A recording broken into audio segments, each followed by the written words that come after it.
So, hello, Mark. Meet you. It's nice to talk with you. I have to congratulate you for the new album. It's one of the best so far, I think. There's a lot I of agree. variety. What did you say at the end? I have to congratulate you for the new album. Yeah, I got that. I But think at the end you it's said something else. I think it's one of the best so far. I agree. I You said found something more. a lot of variety in music styles. Yes. We worked very hard this time to achieve this variety, so I'm happy that it's appreciated. Of course, it is appreciated. So, design your universe, right? Yes. How came this title? First of all, I've been reading a lot of books about this subject.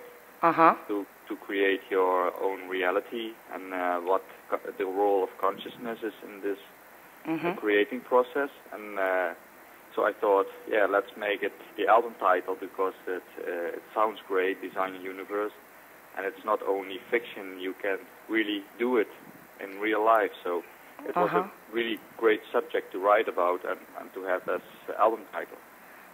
It's kind of optimistic, I think. It gives hope that everyone can create their own little world in this planet, right? Yes, and I think it's really true. I think the people that really take chances and take risks in their life to achieve their goals, that they have bigger chances to get in the end what they want. If it's for the right purposes, if people just want to make money, then I think sooner or later they will lose everything because money, that's a wrong purpose. So, but I think all the positive things, if you want to create something positive and you set your mind to it, you will achieve it. I'm really glad that you focus on this, the bright side of life. You know, most musicians are focused on the dark side of life, on the problems we have. That's true. But some people focus on the dark side, and that makes them most inspirationful. But I focus always on positive things.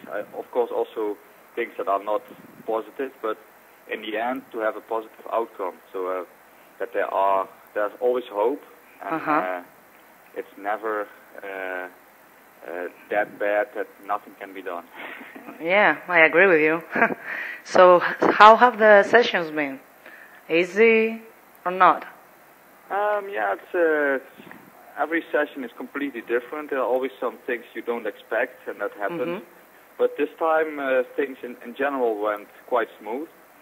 Just except from the choir recordings, because there was one guy, he became ill during the sessions. He had to go to the doctor. And in the end, he could still finish everything, but he had to record separately from the other people in the choir. So this session was a bit more stressful than previous sessions, but in the end, it sounds the same as we always, because we always work very hard on the choirs. And so I'm happy that it didn't damage the quality of the choir. But it was one of the things that you don't expect, you don't see it coming, and suddenly it happens. But you always face some problems. But like I said, in general, all things went quite smooth. The only disadvantage was that it took quite long to finish everything. I asked you that because you have not chosen an easy music style. I think that some will call it progressive, but it's progressive in the general meaning. I would call it a metal opera, personally. I've seen also the way you work, some from backstage videos, and I think it's really hard that you have to transfer the sound of your CDs in your live performances. Yeah, for us it's not hard. It's a natural thing. So we have the choirs on backing track, and because we don't have the finances to have a real choir on tour, that would be even more perfect. But there are many things going on, and for a sound engineer, it's not that easy to mix all these things live. But I can imagine we work that. already for many years with the same guy, and he knows us very well, and so he knows your sound also. Yeah, he knows our sound. He knows how to build the sound.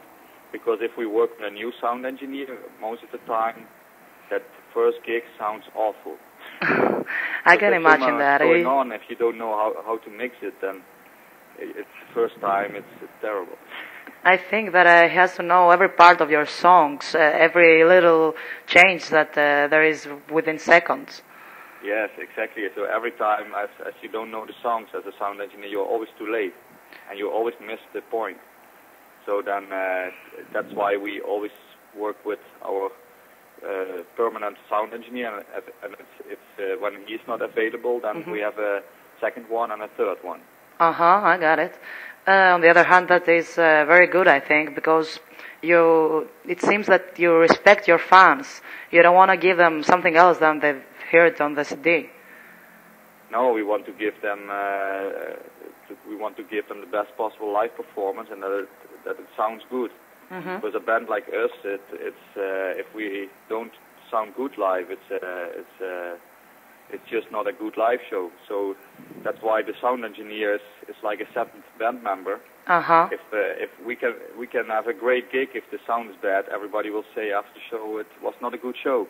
And it can also be the opposite. If we have an off day but the sound is still brilliant, then people say, "Oh, it was a great show." So yeah. sound engineer. So you owe him a lot. Important. Yeah. So, but the best is, of course, when the sound engineer has a good day and we have a good day as well. we strive for that it will be almost 100% of all shows. But of course, always there's some day that you are not. Yeah, I see what you mean. With. But it's not only the sound engineer; it's the good lineup also. I think that you have a good recipe there.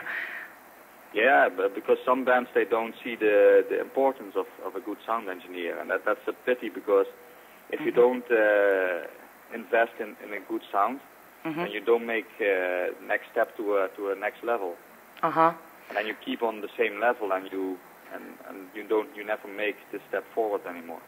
I got it.